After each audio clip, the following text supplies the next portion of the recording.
선한 열매 맺고 삽시다.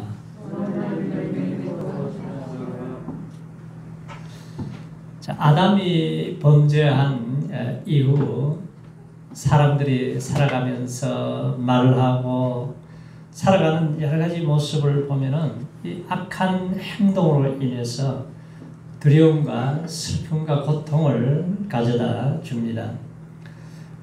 남아프리카 공화국의 만델라 대통령이 그렇게 평화를 만들고 좋은 나라를 만들기 위해서 헌신했지만 지금 폭력이 일어나고 방화가 일어나서 우리나라 LG전자가 전소되고 물품을 탈취해가는 것을 볼 수가 있어요. IT 공화국의 대통령도 용병들에 의해서 살해가 되는 끔찍한 일들이 일어납니다. 그래서 육체적인 생각으로 살아가는 사람들 만들어 놓은 거 보세요. 히틀러나 무솔로니, 이 캄보디아의 폴포트는 200만 명의 지식인들을 죽였어요. 북한의 김일성의 3대 부자, 자, 이런 사람들은 이 악한 행동으로 인해서 가정이 고통을 당하고 백성들이 어려움을 당해 전 세계가 눈물을 흘리게 만들었습니다. 자, 그러나 하나님의 은혜를 입은 사람, 구원받은 하나님의 백성들, 이 성령의 사람들은 하나님의 마음을 부어주셔서 우리가 좋은 성령의 열매를 맺게 하세요. 그래서 우리가 예수를 믿고 사는 것이 이 땅에서의 삶의 열매와 또 앞으로 우리의 삶이 끝났을 때에 엄청난 결과가 달라진다는 것을 보여주고 있습니다. 자, 우리가 9가지 열매에 대해서 말씀을 듣고 있습니다. 나는 지금 어떤 열매를 맺고 있나 생각을 해보세요. 사랑의 열매를 잘 맺고 있습니까? 가정에서 가족을 사랑하고 이웃을 사랑하고 하나님이 우리에게 요구하시는 것은 원수까지도 사랑해야 된다. 이렇게 말씀을 하세요. 기쁨의 열매가 있습니까? 코로나가 지금 1,400명, 1,500명, 1,600명 이렇게 올라가는데 우리가 가는 곳마다 기쁨을 전념시키고 있는가? 화평의 열매를 맺고 있는가? 때로는 힘들고 지치고 어려울 때도 오래오래 참을 수 있는 사람이 되어가고 있는가? 자비로운 마음을 품고 있는가? 자, 오늘은 양선의 열매예요. 이 양선은 뭐냐 하면 어질고 착한 마음으로 선을 베푼다는 거죠. 표준 세번역에는 선함이다. 공동 번역에는 선행, 선이라고 번역을 했는데, 자, 5번째 열매인 이 자비의 마음을 가지고 있는 사람들이 이제 실천함으로 선한 열매를 맺게 되는 거예요. 바리새인처럼 사는 것이 아니라 예수님처럼 우리가 구제나 봉사와 같은 생활 속에서 선을 베푸는 행위를 말합니다.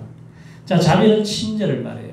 자, 친절이 타인에 대한 배려라면은 양선은 그보다 더 강한 것을 말씀을 하세요. 친절이라는 마음이 부드러운 차원을 넘어서 적극적으로 선을 행하는 행동입니다.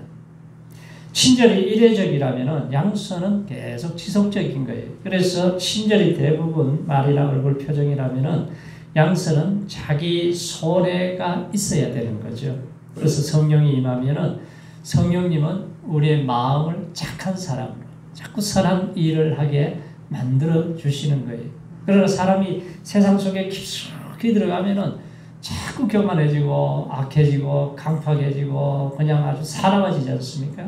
이런 차이가 있어요. 그래서 성령님이 오셔서 우리에게 착한 마음을 심어주시고 빛의 자녀로 선하게 살 수 있도록 만들어주시는 거죠. 자, 예수님 당시에 세리장, 삭개오 잘 알죠? 이 삭개오는 로마 정부에 세금을 한 1,000만 원씩 이제 집집마다 걷어들이면 500만 원을 주고 500만 원을 자기가 쓰는 거예요. 그리고 엄청난 부자가 된 거예요. 인생의 돈이 목표였으니까. 아주 돈독에 올라서 사는 사람인데 돈이 자꾸 많아질수록 인생이 공허해지는 거예요. 그래서 어느 날 여리고성으로 예수님이 지나가시는데 뽕나무 위에 이렇게 올라가 있는데 예수님을 좀 만나고 싶은데 키가 작으니까 보이질 않잖아요. 예수님이 지나가시다 야 삭개오야 내려와라. 내가 오늘 너 집에 하루 유하해야 되겠다. 그랬더니 삭개오가 너무 즐거워하고 기뻐가지고 잔치를 벌이고 그리고 예수님의 말씀을 쭉 들어보니까 자기 인생을 잘못 사는 거예요. 그래서 예수님께 뭐라 그러냐 하면은 예수님 내 재산 절반을 딱 잘라서 가난한 사람들에게 나눠주겠습니다. 그리고 만약에 내가 토색하고 잘못 거둬들인 것이 있다면은 앞으로 내가 4배로 갚겠습니다. 그렇게 예수님을 만나고 예수님의 말씀을 들으니까 아주 사람을 괴롭히던 사람이 선한 사람으로 바뀌어졌어요. 그래서 나중에 가이사랴의 주교가 되었다고 얘기하고 있습니다. 자, 우리는 빛의 자녀로서 의로움과 착함과 진실한 열매를 맺어야 돼요. 에베소 5장 8절 9절에도 너희가 전에는 어둠이더니 이제는 주 안에서 빛이라. 빛의 자녀들처럼 행하라. 빛의 열매는 모든 착함과 의로움과 진실함에 있느니라. 자, 우리가 어둠이 아니라 빛이라는 거예요. 우리에게. 그래서 우리는 빛을 어떻게 해요? 세상 사람들에게 반사를 시켜야죠. 그래서 우리가 직장에 가서 시장에 가든 누구를 만나든지 예수 안에 선한 사람이 되었으면 내 속에 있는 예수의 빛을 반사시켜서 세상 사람들이 나의 착한 행실을 보고 예수를 만나고 예수를 만나는데 중매쟁이 역할을 해야 될 것을 우리에게 말씀을 하고 있어요. 사도 바울은 그래서 자기 자신은 중매쟁이로 살았다는 거예요. 왜? 지옥 가서 고통 중에 살아가는 사람들을 예수님 만나게 중매쟁이 역할을 했다는 거예요. 그래서 우리 성도님들은 좋은 일에 중매쟁이 역할을 하시기 바랍니다. 자꾸 악한데 나쁜 짓 하는데 이런데 중매쟁이 역할을 하면은 썩어질 열매밖에 없다는 거예요. 자, 우리가 어떻게 그러면 양선의 열매를 맺을 수가 있느냐?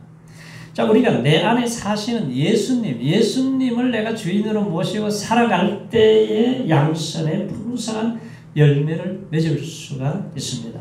자, 오늘 본문에 22절부터 쭉 성령의 9가지 열매 말씀을 하셨어요. 우리 한번 외워볼까요? 다시 한번. 오직 성령의 열매는 시작. 사랑과 희락과 참과 자비와 양선과 충성과 온유와. 오늘은 이제 컨닝 다 하셨네. 네. 이제 컨닝 하지 않고 진짜 시험을 한번 봐야 되겠어요. 근데 24절을 보세요. 24절에 자, 시작. 그리스도 예수의 사람들은 육체와 함께 그 전과 욕심을 어디에다 못을 박았다는 거예요? 십자가에 못을 박았다는 거예요. 그러니까 예수와 함께 죽을 때 내가 죽어야 되는데 이게 죽지 않으니까 우리가 참 이 세상의 힘이 권력이 내 육체의 욕심이 점점 강해지게 되면은 결국은 어떤 열매를 맺느냐면은 지난번에 본 19절에서 말씀을 다 하셨어요. 음행과 더러운 것과 호색과 우상숭배와 술수와 원수를 맺고 당을 짓고 분리하고 투기와 이단을 쫓아가고 술 취하게 되고 방탕하게 되는 하나님의 나라에는 유업을 얻을 수 있는 것이 하나도 없어요. 하나도 없어요. 그러니까 본성이 원래 죄인으로 태어났기 때문에 악하기 때문에 사람은 그냥 가만히 두면은 악한 열매는 뭐 자동적으로 맺어지게 돼 있어요. 네? 예수 믿는 사람들 때문에 어려움을 겪는 사람들이 있어요. 그 사람 때문에 교회를 다니지 않겠다고 하는 사람이 왜 그러냐 하면은 교회는 다니긴 다니는데 아직 예수를 만나지를 못하고 변화가 안 됐기 때문에 그런 거죠. 어떤 한 권사님이 봉제공장을 하는데 그 이제 구역장이 됐어요. 구역장이 되었어요. 이제 그 구역 식구 중에서 굉장히 어려운 가정이 있었습니다. 남편이 돌아가시고 딸과 아들을 하나를 데리고 사는 집사님인데 이 아이들을 교육을 시키기 위해서 집을 팔았어요. 그런데 집을 팔았는데 그 집 판 것을 사기쳐가지고 도망을 간 사람이 있어요. 그러면 이게 예수 믿는다고 하는데 교회는 다니긴 다니는데 이 사기꾼 기질을 버리지 못하고 그냥 살아가는 사람이잖아요. 이런 사람을 만나면 어떤 권사님이 아주 그냥 좋은 벤츠를 타고 다니면서 자랑을 하고 그러면서 개꾼들을 모아가지고 개를 만들어가지고 수억을 가지고 도망을 가버렸어요. 권사님이 만약에 그랬다 그러면은 그게 어떻게 되겠어요? 그런데 예수를 잘 믿는 것처럼 얘기를 하고 천사같이 얘기를 하는데 사기를 치고 돌아다니면서 악한 열매를 맺고 더러운 열매를 맺으면은 어떻게 되겠습니까? 그래서 우리가 진짜 예수를 믿으면은 삶의 변화가 일어나서 저 사람은 진짜 좋은 사람이다. 인정을 받아야 되는 거죠. 존경받는 자리에 있으면서 진정 존경받지 못하는 사람들은 왜 그러느냐? 지식으로만 복음을 알고 있기 때문에 그런 거예요. 형식적으로만 믿는 체하는 것이지 진짜 내가 예수 안에 죽고 예수 안에서 사는 사람이 아직 변화가 덜 된 거예요. 갈라디아서 2장에 보면은 바울이 뭐라 그래요? 내가 그리스도와 함께 십자가에 못 박혔나니 그런즉 이제는 내가 산 것이 아니요 오직 내 안에 그리스도께서 사신 것이라. 이제 내가 육체 가운데 사는 것은 나를 사랑하사 나를 위해 자기 몸을 버리신 하나님의 아들을 믿는 믿음 안에서 산다고 했습니다. 예수님과 함께 죽었다는 거예요. 그래서 우리가 신앙생활 정말 잘하려면은 우리가 말씀을 통해서 우리가 주님 앞에 나와서 예수님 안에 십자가에서 내가 내 짐을 내려놓고 내가 예수님 안에서 죽어야 돼요. 죽으면은 예수님이 내 안에 계시면은 내 속에 예수의 능력이 나타나고 예수의 권세가 나타나는 거죠.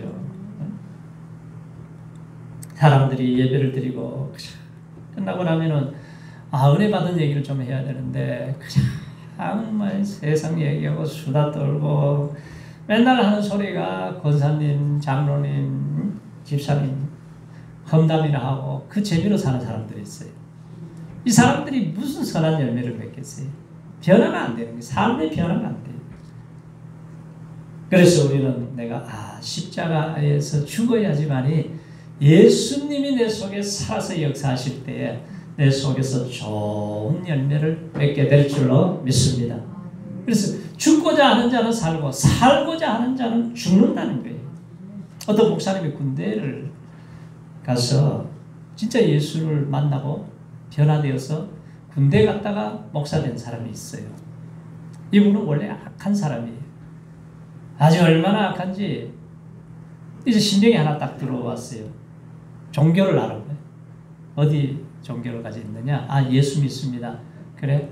또 한자 하나 들어왔구나. 그래요. 그 예수 믿는 사람은 한자 취급하는 거예요. 그러면서 얘를 보니까 아침에도 기도하고 잠자기 전에도 기도하고 계속 그렇게 기도를 해요. 그래서 한 번은 막 비 오는 날 군화가 막 흙탕물을 젖었는데 그걸로 그냥 들이차고 그냥 짓밟고 짓이겨 놨어요. 이놈이 어떻게 하는가 보자. 그런데 그래도 또 저녁에 기도를 하더라는 거예요. 그리고 잠자다가 깨가지고 새벽에 일어났는데 보니까 내부관에서 자기 군화를 닦고 있더라는 거예요. 그러면서 기도하기를 뭐라 그러냐면 우리 스님도 좋은 사람이 되게 해주세요. 잘 되게 해주세요. 기도를 하더라는 거예요. 이 환자는 이상하다 좀. 그래가지고 이 환자들이 가는 교회가 어떤 곳이냐 자꾸 궁금해지는 거예요. 그래서 교회를 갔습니다. 교회를 가가지고 약한 놈이 하나님의 말씀을 듣다가 꼬꾸라져 버렸어요. 변화가 돼버렸어요. 그리고 나서는 신학교를 가가지고 지금은 목사님이 되셨다는 거예요. 자, 누가 우리를 핍박할 때에 예수님 안에서 죽은 자로 우리가 믿는 거죠. 자존심은 십자가에 이미 다 내려놓고 죽었다고 인정을 할 때에 우리 속에서 하나님의 능력이 나타나기 시작한다는 거예요. 사도 바울이 그걸 깨달았잖아요. 내가 약할 때에, 내가 죽어질 때에 예수의 능력이 내 속에서 역사하셨습니다. 이 고백을 하는 거예요. 욕심도 인기도 명예도 인정받고 싶은 욕구도 십자가에서 다 죽어지면 된다는 거죠. 자, 예수님 우리가 살아갈 때에 모든 것을 예수님께 맡기고 예수님이 내 인생을 주장하도록 하면은 우리 인생이 힘들지가 않아요. 순교의 자리에서도 선한 열매를 맺게 되는 거죠. 자, 왜 우리가 선한 열매를 맺지 못하느냐? 내가 살아서 벌벌 뛰기 때문에, 내가 너무 살아있기 때문에 그래요. 건드리기만 하면은 그냥 시한폭탄같이 폭발하려고 하는데, 거기서 무슨 선한 열매가 나타나겠어요? 그래서 예수님이 죽어야, 우리가 죽어야 된다. 너희들이 죽어야 산다. 그 말씀을 하시는 거죠. 믿음의 주여도 온전케 하시는 이는 예수님밖에 없습니다. 그래서 우리가 신앙의 경주자로 달려가는데 늘 문제가 생기면 예수를 바라보시기 바랍니다. 우리가 마라톤을 할 때 목표를 잃어버리면 안 되잖아요. 지난번에 마라톤을 하는데 보니까 경찰이 사이드카로 인도를 했는데 엉뚱한 길로 인도를 해가지고 그 사람들 다 떨어져 버렸습니다. 다른 길로 가야 되잖아요. 우리는 목표가 누구예요? 예수를 바라봅니다. 예수는 자기를 거역한 자까지 참으셨다는 거예요.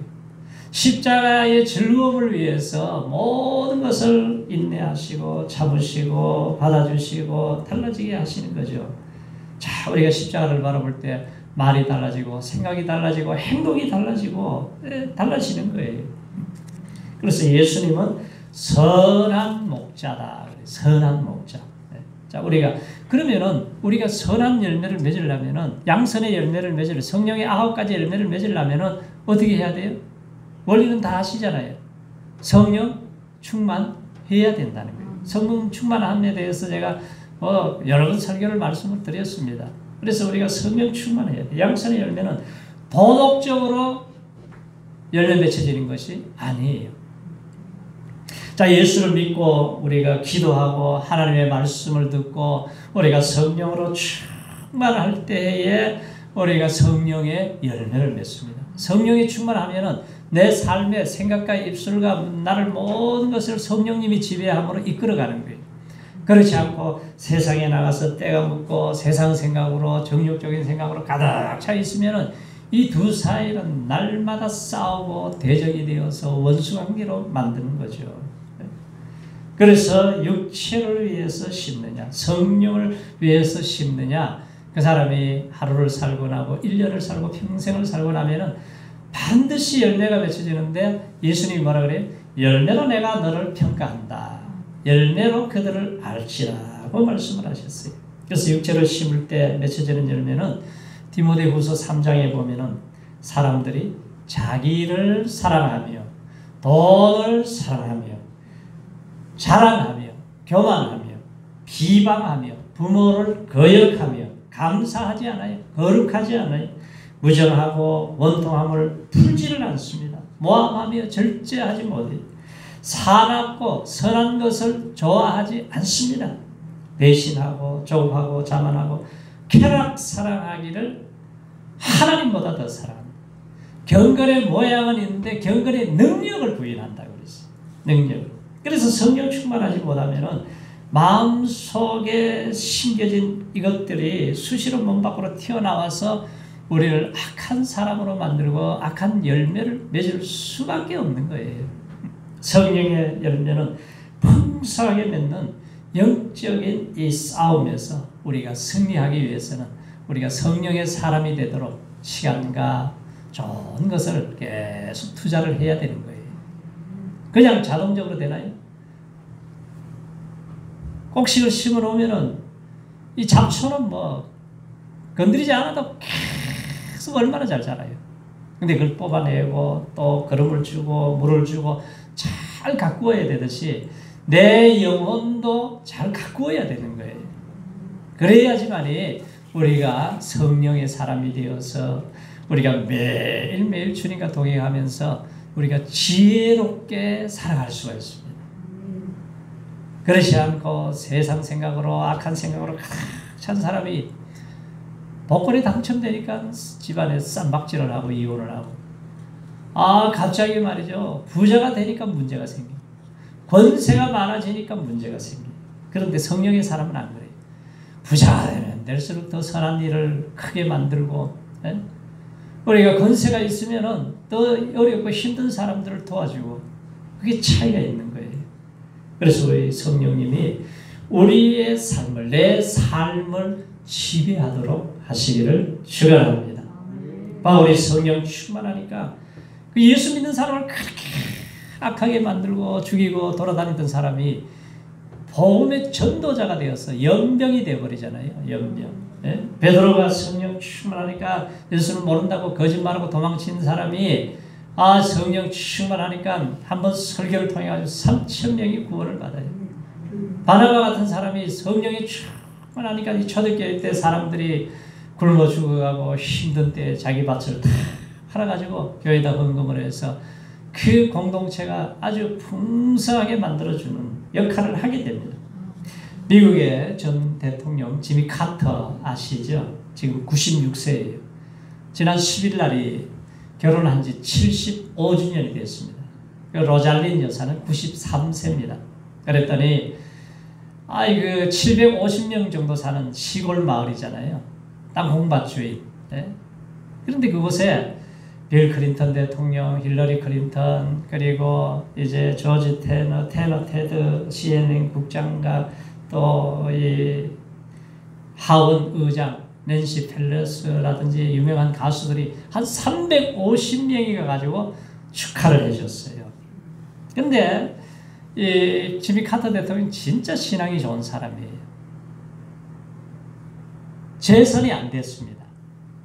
로널드 레이건 대통령이 되면서부터 딱 4년만 됐어요. 그런데 그런 불명예가 있었지만 퇴임하고 나서 그의 인생은 진짜 빛이 나는 삶이 된 거예요. 대통령이 되고 나면은 기업 이사회로 들어가거나 강연을 하면은 뭐 한번 하면 수억씩 받잖아요. 그런데 자기 인생의 목표는 부자가 되는 것이 아니기 때문에 부자 되는 것에 나는 전혀 야망이 없습니다. 그러니까 가서 수억을 받고 한번 30분 강연하면은 좋은 시간이잖아요. 그런데 그 시간에 뭘 하냐면은 헤비타트 운동을 해요.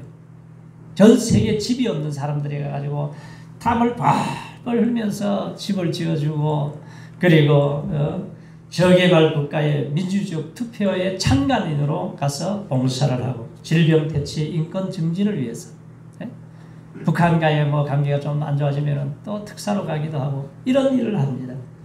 그래서 퇴임 이후에 인기가 더 좋아요. 왜? 청렴한 삶을 살았기 때문에.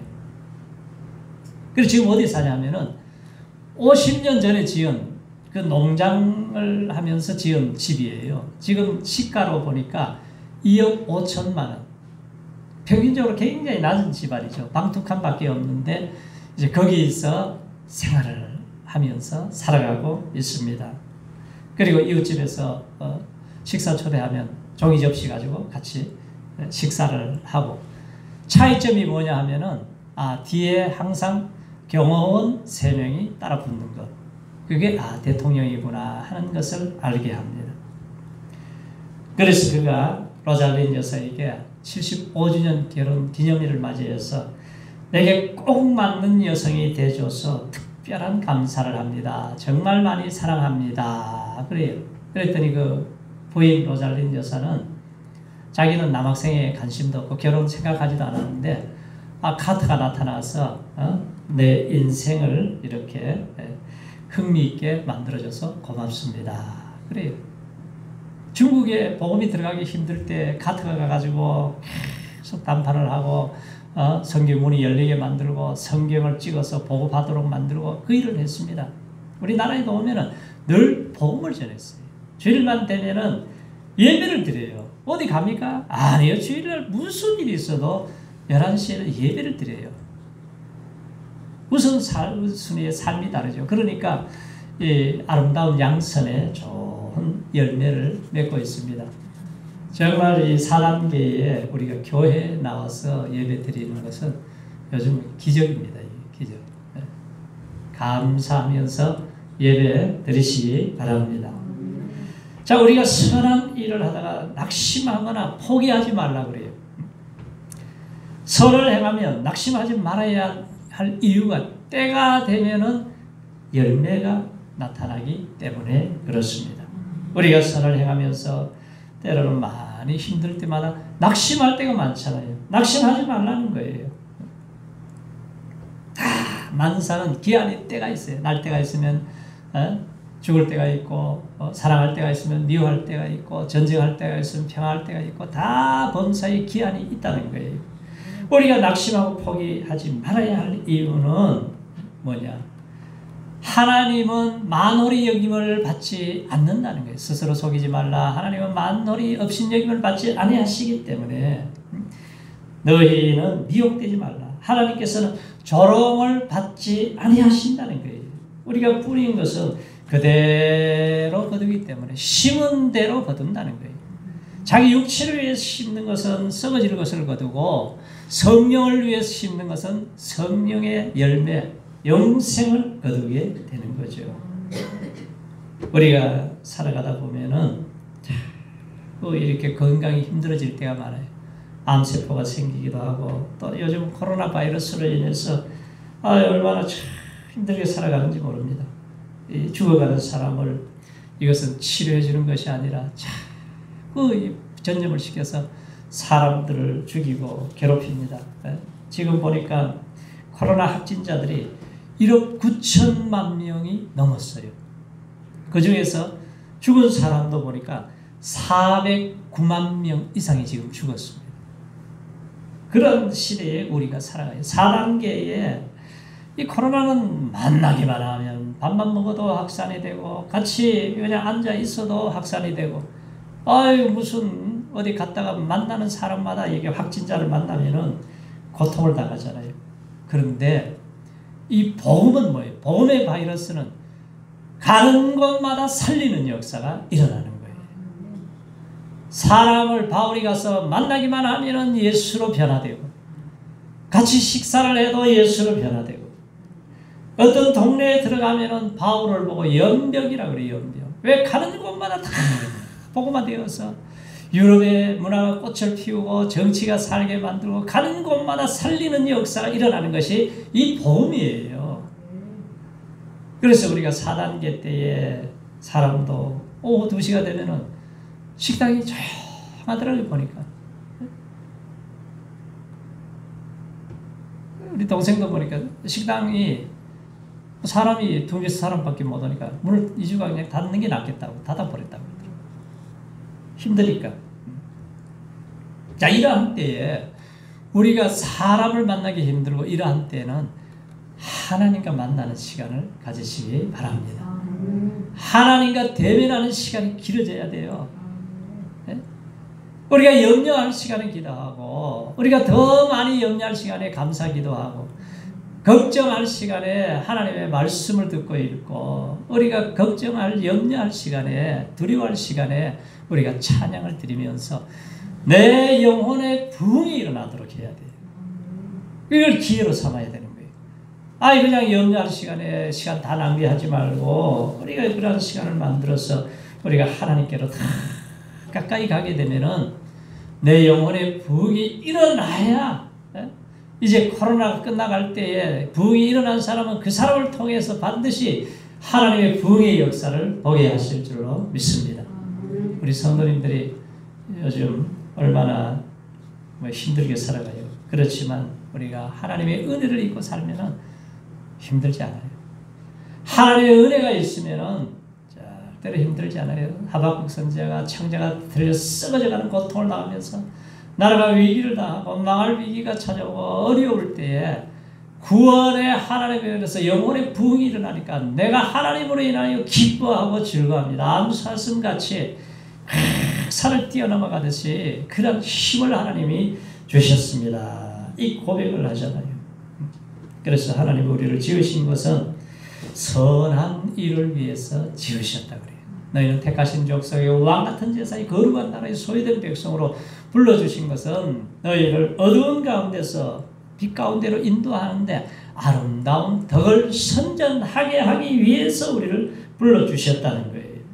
그래서 우리가 이 코로나 시대에 예수의 복음으로 가정을 살리고 나라를 살리고 이웃을 살리고 내 영혼을 살리는 하나님의 은총과 축복이 함께 하시기를 축원합니다. 할렐루야.